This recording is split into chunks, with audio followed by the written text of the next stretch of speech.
Alors je dors très dur. 3 heures le matin, mes yeux s'ouvrent. Et là, je suis réveillé.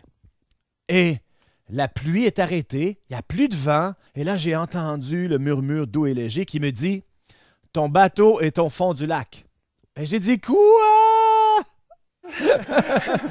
On a eu des orages bien pires. Alors, je suis allé, toutes mes choses sont là et flottent là. Et la rame était là, alors je ramasse la rame et le kit de sécurité, la tank à essence. Je prends tout ça et je mets ça sur le sol et je regarde le ciel. Je dis merci Seigneur de m'avoir réveillé. Mais pourquoi tu m'as pas réveillé il y a une demi-heure avant que mon bateau coule?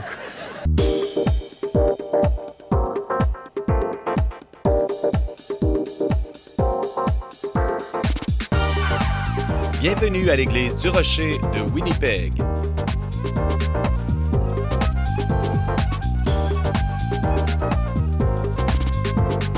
Demeurez avec nous pour un autre message qui provoquera votre pensée du pasteur Mark Hughes.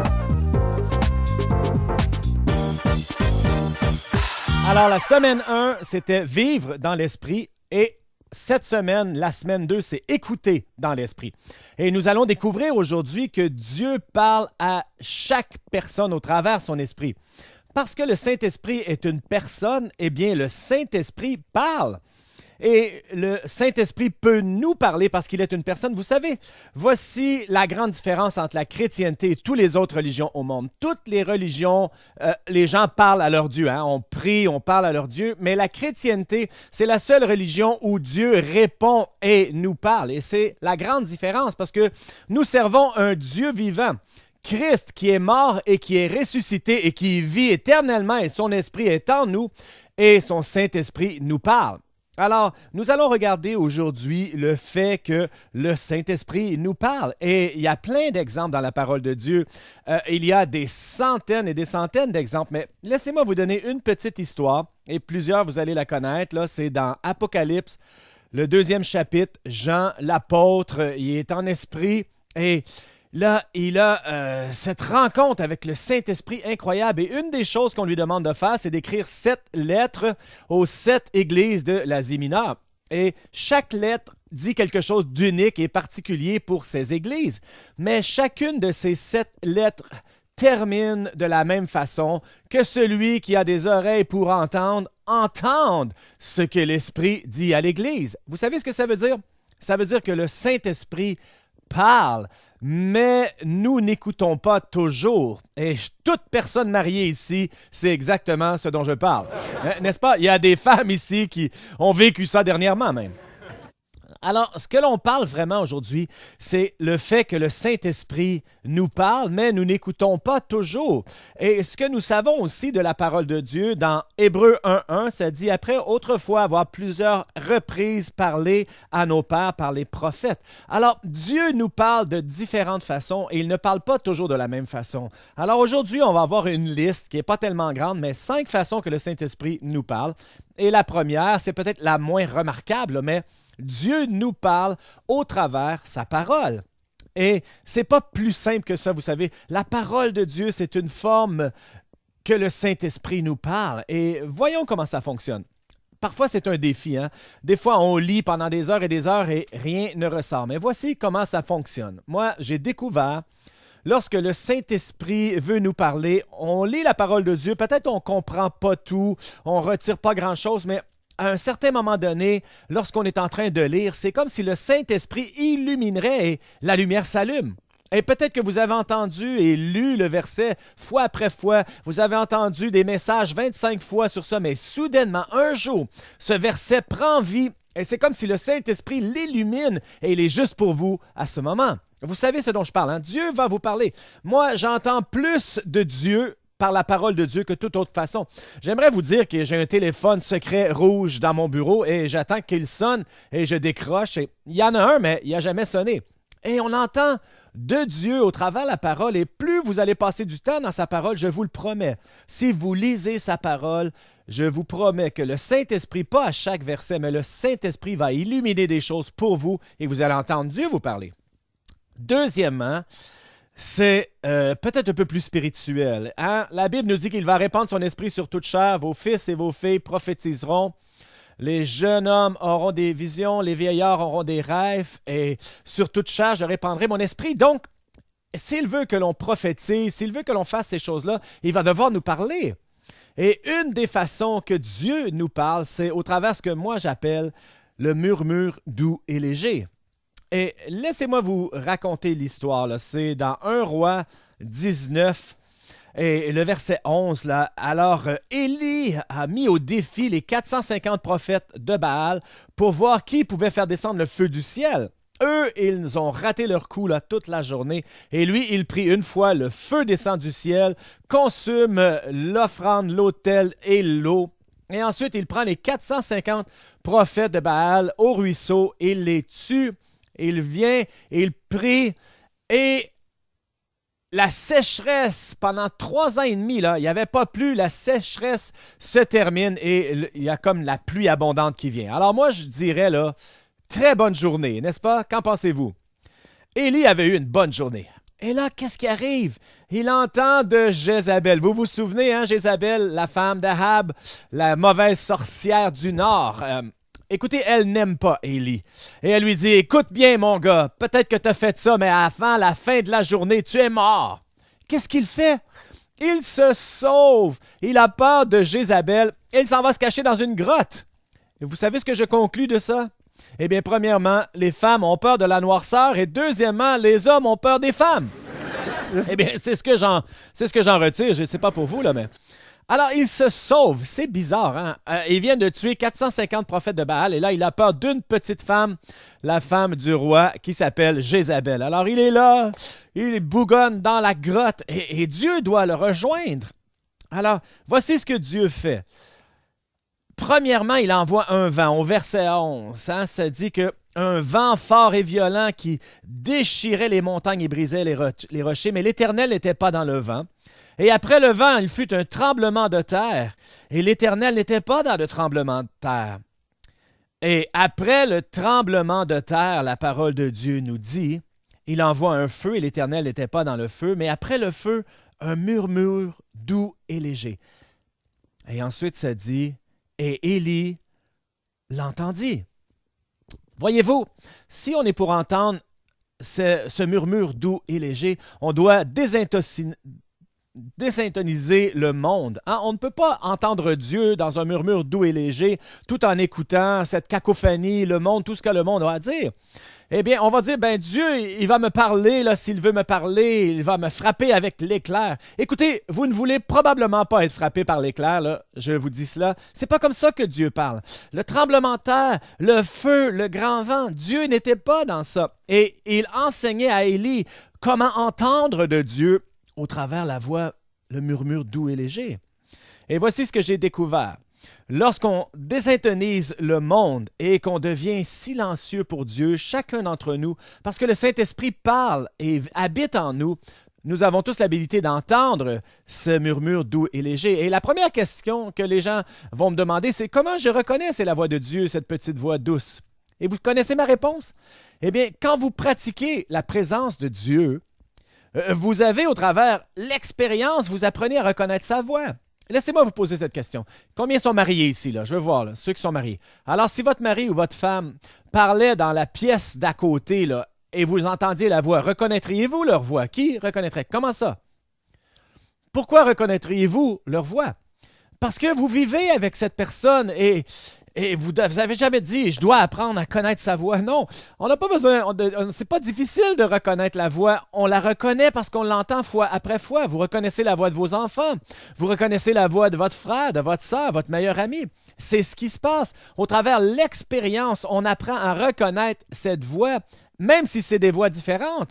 Et vous allez pouvoir donner Vous savez la différence entre vos enfants. Hein? Vous reconnaissez qui est qui, même sans les voir, parce qu'ils vivent avec vous. Et je vous raconte une petite histoire sur un murmure doux et léger. Ça m'est arrivé cet été. Moi, j'ai un bateau. Ça fait 30 ans que je l'ai. Mon père l'avait acheté il y a 45 ans. Un 15 pieds, là, un petit bateau là, à pêche. Et moi, je l'utilise depuis 30 ans. Là. Il y a 25 chevaux, le petit moteur sur une quai. Et quand je ne suis pas là, je l'amène Et quand je suis là, je l'attache au quai. Et il a passé au travail, il a survécu plein de tempêtes. Et on se lève le matin, il y a de l'eau dedans, je vide l'eau. Et c'est jamais rien de grave en 30 ans. Cet été, il était attaché au quai et on a eu toute une tempête. Hein? Vous avez remarqué les tempêtes cette année, là, à tous les 2 jours, un déluge. Alors, il est minuit, il commence à mouiller, il mouille fort et fort et fort. Et là, moi, je suis allé m'endormir, parce que moi, je peux m'endormir dans une tempête. Alors, je dors très dur. 3 heures le matin, mes yeux s'ouvrent. Et là, je suis réveillé. Et la pluie est arrêtée, il n'y a plus de vent, c'est le silence complet. Et c'est peut-être ça qui m'a réveillé. Peut-être le manque de bruit m'a réveillé. J'étais bien réveillé, je regarde le cadran, 3 heures du matin, et là, j'ai entendu le murmure doux et léger qui me dit « Ton bateau est au fond du lac. » Et j'ai dit « Quoi? » On a eu des orages bien pires que ça. Je dis « Ben non, mon bateau, il n'est pas dans le fond du lac. Peut-être que je vais regarder par la fenêtre. » Alors, je sors de mon lit et je regarde par la fenêtre, hein, il fait noir, et là je regarde au quai, et je dis non, je peux le voir le moteur qui est là. Et là je regarde plus attentivement et je vois comme le moteur, mais je ne vois pas de bateau. Alors, là, j'allume les lumières et je réalise que ce que je voyais, c'était ma tank à essence qui flottait où mon bateau était avant. Et je croyais que c'était le moteur, mais devinez où était le bateau? Dans le fond du lac. Et j'avais entendu ça, hein? Quelqu'un m'avait dit ça. Ton bateau est dans le fond du lac. Alors, je peux pas croire que mon bateau est au fond du lac. Alors, je suis allé, toutes mes choses sont là et flottent là. Et la rame était là, alors je ramasse la rame et le kit de sécurité, la tank à essence. Je prends tout ça et je mets ça sur le sol et je regarde le ciel. Je dis merci Seigneur de m'avoir réveillé. Mais pourquoi tu m'as pas réveillé il y a une demi-heure avant que mon bateau coule? Alors, j'aurais pu sauver mon bateau. Ah, j'étais un peu frustré et reconnaissant en même temps, mais pourquoi pas une demi-heure avant? Mais à ce moment-là, là, je savais exactement ce que je devais faire. Vous savez ce que j'ai fait? Je suis retourné me coucher. Non, il n'y a rien que je pouvais faire à 3 heures du matin, il fait noir. Et j'ai découvert ceci, là. Nos problèmes sont beaucoup moins pires à la lumière du jour. Et c'est ce que j'ai découvert. Alors, il n'y a rien que je peux faire. Alors, Dieu m'a dit qu'il avait coulé, il a coulé, et tant pis, je m'en vais me coucher. Ne ratez pas le fait là, que j'ai sauvé tout ce que j'ai pu sauver. Alors, merci Seigneur, j'ai sauvé ça, je suis retourné me coucher, j'ai dormi. Et le lendemain matin, vous savez ce que j'ai fait? J'ai pris un café. Et c'est ce que je fais. Alors, je suis là en train de boire mon café. Et là, je suis en train de penser qu'est-ce que je vais faire. Et Cathy vient, elle regarde par la fenêtre, elle dit « Ah, le bateau a coulé! » J'ai dit « Ouais. » Elle dit « Qu'est-ce que tu vas faire? » J'ai dit « Je vais finir mon café. » Écoutez, il était dans le fond, je ne pouvais pas rien changer. Et je pensais en buvant mon café, qu'est-ce que je vais faire? Alors, je suis allé, j'ai mis mon masque de plongée, je suis allé dans le fond, j'ai détaché le moteur, j'ai attaché un câble et j'ai ressorti le moteur de l'eau. Et voici ce que je vous avais pas dit. Une semaine avant ça, j'avais lu un article sur comment secourir un bateau qui avait coulé dans le fond de l'eau. Et là, j'avais l'opportunité de mettre en pratique ce que j'avais appris. Parce que Dieu ne m'avait pas réveillé à temps. Alors, j'ai sorti le moteur. Cathy, les filles sont venues m'aider. On a sorti le bateau et en 20 minutes, le moteur fonctionnait. Il était sur le bateau et tout allait bien. Rien de brisé. C'était pas cool, ça? Et vous dites, ouais, ben, je ne sais pas si c'est vraiment cool, hein? Le bateau avait coulé, mais ne ratez pas ceci. Ne pensez pas parce que vous pouvez entendre de Dieu, vous allez éviter tous les problèmes dans la vie. N'est-ce pas? Les gens disent « Ah, j'entends de Dieu et j'aurai pas de problème, Dieu me parle. » Non, non. Parfois, Dieu vous parle juste pour vous avertir des problèmes qui s'en viennent. Ne pensez pas pour un instant qu'il va vous permettre de vous sauver de tous les problèmes. On est des gens plus forts et meilleurs parce qu'on passe au travers les défis de la vie. Et ne pensez pas que Dieu va vous préserver de tout ça. Moi, je suis une personne plus riche aujourd'hui parce que je sais comment sauver un bateau qui a coulé dans le fond d'un lac. Et vous? Et je donne à Dieu la gloire pour ça. Alors, il faut comprendre cela. Et voici à quel point c'est puissant, là, le murmure doux et léger. Et vous pouvez tous l'entendre et vous pouvez tous apprendre en pratiquant la présence de Dieu. Vous allez apprendre par expérience d'entendre la voix de Dieu. Le troisième point maintenant que Dieu nous parle, la voix audible. Et là, c'est quand Dieu nous parle d'une voix audible. Et ça, c'est plus rare. Laissez-moi vous dire, je vous amène dans une histoire dans le livre de Actes. Alors, tournez avec moi dans Actes. Regardez l'écran si vous voulez pas, si vous n'avez pas votre Bible. Mais voici ce que ça dit. Et je m'y rends, là. Acte 10, le verset 9. Le lendemain, comme ils étaient en route et qu'ils approchaient de la ville, Pierre monta sur le toit vers la 6e heure pour prier. Il eut faim et il voulut manger. Pendant qu'on lui préparait à manger, il tomba en extase. Alors, moi j'aime cette histoire. Hein? Alors, c'est la 6e heure, donc autour de midi. Il décide qu'il va aller prier sur le toit. Alors, il va pour prier et immédiatement, il est distrait. Par quoi? Écoutez, il avait faim. Comme si ça vous est jamais arrivé. Oh, je vais aller prier. Ouais, je vais prier 1 heure. Oh, j'ai faim. Oh, je peux prier n'importe quand. Là, j'ai besoin de manger. Et Dieu a dû le mettre dans une transe parce que là, il voulait arrêter de prier pour manger, n'est-ce pas? Il avait faim et là, il était distrait par tout ça. Tout le monde se reconnaît ici. Là. Il y en a peut-être qui regardent sa montre et disent « Il est presque midi, là, Pasteur Mark. Je commence à avoir faim, moi aussi. » Eh bien, peut-être que vous allez tomber en extase, vous aussi, pendant que je prêche. Alors, voici ce qui arrive. Dieu le fait tomber en extase. Il est sur le toit. Et continuons au verset 11. Il vit le ciel ouvert et un objet semblable à une grande nappe attachée par les 4 coins qui descendait et s'abaissait vers la terre. Et où se trouvaient tous les quadrupèdes et les reptiles de la terre et les oiseaux du ciel. Et une voix lui dit, « Lève-toi, Pierre, tue et mange. » Mais Pierre dit, « Non, Seigneur, car je n'ai jamais rien mangé de souillé ni d'impur. » Et pour la 2e fois, la voix se fit entendre et dit, « Ce que Dieu a déclaré pur, ne le regarde pas comme souillé. » Et cela arriva jusqu'à 3 fois, et aussitôt après, l'objet fut retiré dans le ciel. Et il y a plein de choses qui se passent ici. Là. Premièrement, il y a une vision, on en a parlé, mais il entend aussi la voix audible de Dieu. « Lève-toi, Pierre, tue et mange. » Alors, on lui donne des instructions très spécifiques. Et voici ce que l'on connaît de la parole de Dieu quand on parle de la voix audible. Dieu ne parle pas d'une façon commune de cette façon-là. C'est très, très rare. Et quand Dieu parle à son peuple d'une voix audible, on sait que c'est quelque chose de très important. Noé a entendu la voix de Dieu, hein, la voix audible. Et Noé bâtit une arche. Est-ce que c'est important? Est-ce que c'est important? 100 ans de sa vie a dû bâtir une arche. Alors oui, c'est important. Le déluge est venu alors. Il est allé parler à Moïse et il a dit Moïse, retourne voir Pharaon et laisse aller mon peuple. Est-ce que c'est important? Oui, 430 ans de captivité. Il devait faire sortir le peuple. Alors c'était une grande tâche. Gédéon, il est dans le bas du pressoir. On a parlé de ça la semaine passée. Il dit, « Lève-toi, homme vaillant et puissant. Va vaincre les Madianites comme un seul homme. » Est-ce que c'est important? Oui. Et voici ce qu'on découvre quand Dieu parle d'une voix audible. S'il y a quelque chose que Dieu veut vraiment vous faire comprendre et que vous ne l'entendez pas d'une autre façon, Dieu va parler d'une voix audible.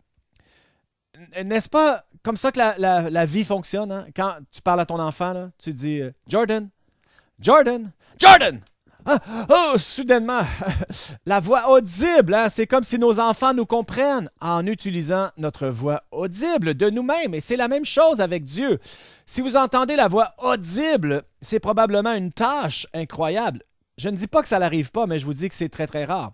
Moi, quand je suis devenu chrétien, on était comme une église un peu extrême et j'allais dans une réunion de prière et tout le monde entendait parler de Dieu. Hein? Tout le monde avait la ligne directe et tout le monde entendait parler de Dieu. Et qu'est-ce qui se passe ici? Et là, les gens venaient à la salle de prière et disaient hey, tu sais, je me suis réveillé ce matin et il m'a dit hey, la fille, porte la robe rouge et pas la robe bleue. La bleue te fait paraître grosse. Et là, je disais, wow, ces gens-là entendent parler de Dieu et leur dit quoi porter le matin? Non, pensez-y un instant, là. Si c'est vrai, là, si Dieu t'a dit de porter la robe rouge et pas la bleue, et tu portes quand même la bleue, eh bien, tu pèches contre Dieu et Dieu t'a l'air grosse. Voulez-vous vraiment ce genre de responsabilité? Que toutes les petites choses dans votre vie, pensez-vous vraiment que Dieu est concerné la couleur de votre robe que vous allez porter? Alors, voici ce qui arrive dans cette histoire. Nous avons cette histoire où la voix audible de Dieu se fait entendre et dit « Pierre ». Vous vous souvenez, hein? Pourquoi était-il distrait? il avait faim. Il avait faim pendant qu'il priait. Et là, il a cette vision de ce qui ressemble un peu à de la nourriture interdite pour les Juifs, évidemment. La nourriture interdite. Et la voix dit, « Pierre, tue et mange. » Et ce que nous, on fait faussement, c'est qu'on présume qu'il parle de la nourriture. Pensez-vous vraiment que Dieu est passé au travers de tout ça pour dire à Pierre, « Hey, c'est l'heure du dîner. Va manger le Baconator. Vas-y. Je sais que tu n'en as jamais eu, mais tu as le droit de le manger maintenant. Le Baconator va pas te tuer. » Est-ce que cette histoire nous parle de Baconator, de bacon, de repas? Lisez cette histoire. Qu'est-ce qui était impur là, et qu'on parlait? Il parlait des païens. Toute cette histoire, toute l'histoire, là, c'est une importance incroyable. C'est pour ramener la parole de Dieu, l'Évangile aux païens pour la première fois de l'histoire. Et Pierre va chez Corneille, dans sa maison, et prêche l'Évangile aux Romains. Et il n'aurait jamais fait ça parce qu'il pensait que ces gens étaient impurs. Alors Dieu lui donne cette métaphore symbolique pour qu'il sache qu'il doit aller prêcher l'Évangile aux païens. Ça n'a rien à voir avec ce que Corneille va servir pour souper. Je ne pense pas. Alors, la dernière chose, la quatrième et la cinquième façon que Dieu nous parle, c'est des visions et des rêves. Et il dit, « En ce jour, il répandra son esprit sur toute chair. Vos jeunes hommes auront des visions, vos vieillards auront des rêves. » Alors, c'est ce qui détermine si vous êtes jeune ou vieux. Je pense que moi, je suis vieux parce que c'est ce que j'ai. Dieu me parle au travers des rêves. Et ce qu'on a dans cette histoire, c'est qu'on a une vision. Et la grande différence entre les visions et les rêves, là, écrivez ça, là. Les visions, on a ça quand on est éveillé. Et les rêves, on a ça quand on dort. Ça, c'est la différence. Non, ne dites pas bout, là. Pour la plupart du temps, des rêves et des visions, c'est symbolique. Et ils ne sont pas littéraires. Et ils veulent dire quelque chose d'autre. Hein? Si vous regardez dans la parole de Dieu, les rêves et les visions, pas toujours, mais presque toujours, on voit que c'est un peu une métaphore, c'est symbolique. Et souvenez-vous, Joseph a eu un rêve. Hein? Il était probablement vieux. Non, il a eu un rêve. Et son rêve, c'était que ces gerbes de blé étaient plus grandes et les gerbes de ses frères courbaient. Est-ce que c'était des gerbes de blé? Ça parlait de blé? Non. Ça parlait de ses frères, ses 10 frères qui courberaient devant lui et son père et sa mère aussi. Alors, on sait que cette histoire était symbolique. Et ensuite, il va en Égypte et le pharaon a un rêve. Vous vous souvenez le rêve du pharaon? Il y avait 7 vaches grasses et 7 vaches maigres. Alors, est-ce que c'était un rêve sur les vaches? Non, c'était symbolique de 7 bonnes années et 7 années de sécheresse. Alors, quand on voit dans la parole de Dieu, on voit que les rêves et les visions sont symboliques principalement et doivent être interprétés d'une telle façon. Et interprétés, vous allez savoir, là, Joseph savait exactement ce que ça voulait dire. Et quand vous avez une vision ou un rêve, si c'est de Dieu, vous allez presque savoir immédiatement ce que ça veut dire. Vous allez vous réveiller le matin et premièrement, vous allez savoir que c'était un rêve de Dieu. Il y a une grande différence entre un rêve de Dieu et un rêve de pizza. Qui a déjà eu un rêve de pizza? Tout le monde en a eu. Essayez pas d'interpréter un rêve de pizza parce que ça va être laid. Et dans Ecclésiaste, ça nous dit que les rêves viennent de nos multitudes de pensées. Combien ici, là, vous avez remarqué que les rêves que vous avez la nuit, c'est souvent ce que vous pensez quand vous allez vous coucher. Ils ne sont pas nécessairement spirituels, ils ne sont pas toujours de Dieu.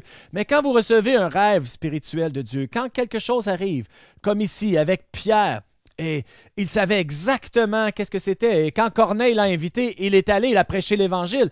Il savait c'était le rêve qui lui avait parlé. Et quand vous recevez ce rêve ou cette vision, vous allez presque savoir automatiquement ce que ça veut dire. Et je termine avec une dernière histoire. Il y a environ 20 ans, j'ai eu ce rêve. Et c'était un rêve complètement fou, ça ne faisait pas de sens. Mais ça parlait de télévision, ministère de télévision. Et il y avait cette image. Et c'est difficile à décrire un rêve, hein? C'est souvent bizarre, là, mais dans ce rêve, je voyais des lumières de la rue. Et la lumière verte, la lumière rouge, la lumière jaune, hein? Je voyais jaune, rouge. Et ensuite, je voyais une jaune qui clignotait. Et la jaune, qui sait ce que ça veut dire, une jaune qui clignote? Ça veut dire faites attention ou ça veut dire continuez avec prudence. Alors, je me suis réveillé de ce rêve et immédiatement, je savais ce dont était ce rêve. C'était le ministère de télévision et c'était de continuer avec prudence. Et je savais immédiatement pour qui c'était. Ça devait être pour Curlic Tees de la télévision Trinité avec l'émission C'est un nouveau jour. Alors, vous savez ce que j'ai fait? Je l'ai appelé. Willard était ici ce matin dans la première réunion et j'ai raconté cette histoire. Alors, je téléphone Willard. Et je lui dis, Willard, j'ai eu un rêve hier, il faut que je t'en parle. Est-ce qu'on peut aller dîner? Je t'amène à dîner. Il dit oui. Alors, on s'en va dîner, je lui raconte le rêve. Et pendant que je lui raconte le rêve, c'est comme il est dans la lune. Et savez-vous à quel point les gens n'aiment pas entendre nos rêves? Les gens ne veulent pas entendre vos rêves. Avez-vous remarqué ça? Et moi, ouais, ok, c'est beau. Hein? C'est parfois irréel, c'est dur à suivre. Donc, même si Willard est une personne super positive, je pouvais remarquer qu'il disait « Ah oui, excellent, merci. » Je lui raconte mon rêve parce qu'eux, ils étaient en train de développer Now TV, qui était la télé 24 heures, la télé chrétienne. Et moi, je lui raconte mon rêve qu'il doit y aller avec prudence. Alors, il dit « Ouais, ok. » Et je pouvais voir dans ses yeux qu'il disait « Ok » avec sa bouche, mais ses yeux me disaient « T'es un idiot, laisse-moi tranquille. » Jamais qu'il aurait dit ça parce que c'était un bon gars, mais je recevais ça. Et aujourd'hui, quand je suis allé le voir pour lui demander la permission d'avoir dit son histoire, vous avez compris ce que je veux dire? Alors il dit, tu sais quoi, je m'en souviens même pas. Il s'en souvenait pas. Imaginez à quel point il était désintéressé quand je lui racontais. Alors, je reviens de ce dîner et je reviens au bureau et là, je suis un peu perturbé, là, je reviens, je dis, alors, Seigneur, j'ai eu ce rêve-là, paquet de problèmes, je l'invite à dîner, j'y raconte mon rêve et j'ai payé pour le dîner en passant. Et il m'a même pas écouté, alors je suis en train de revenir et j'étais perturbé. Et je reviens et j'entends ce murmure doux et léger qui me dit, « Qui t'a dit que c'était pour lui? » Oh, quoi? J'avais présumé que c'était pour lui parce que c'est lui qui était à la télé. Alors j'ai dit, ben si c'est pas pour lui, c'est pour qui de bord?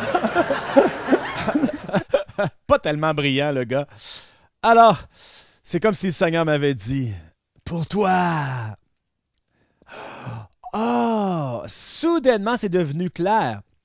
On s'est rencontrés dans leur édifice. Notre église se sont rencontrés sur la scène qui avait des lumières de télévision comme ici, les caméras de télé qui étaient dans l'autre pièce avec de grands câbles attachés avec des machines. Et Ernie était dans la 3e rangée et qui produit encore jusqu'à aujourd'hui notre émission. Et il était dans la 3e rangée, il faisait rien. Et soudainement, j'ai réalisé que tout ça s'était aligné et Dieu ne me parlait pas de quelqu'un d'autre, mais il me parlait à moi pour moi. Et voici ce qu'il me disait. J'ai dit, je sais exactement ce qu'on doit faire. On doit commencer un ministère de télévision et d'y aller avec prudence. Alors, on est allé voir, on a loué de l'équipement. On est allé dans une petite station de télévision MTN, vous vous souvenez, MTN? Et ils ont été d'accord de nous prendre en ondes une année, un petit poste de village. Et ensuite, ce qu'on a fait, année après année, on a pris une ville de plus. On a avancé avec prudence. On n'a jamais emprunté d'argent. On n'a jamais pris du temps à crédit. On a toujours payé nos factures à temps, chaque année. Et ce qu'on sait maintenant, aujourd'hui, notre émission est au travers le Canada. Après 19 ans, il y a 200 000 personnes qui écoutent chaque dimanche.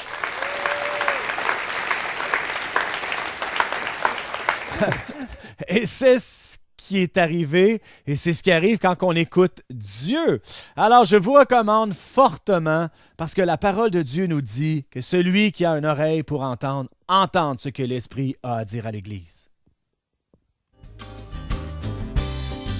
L'Église du Rocher a des réunions à tous les dimanches au 1397 Buffalo Place.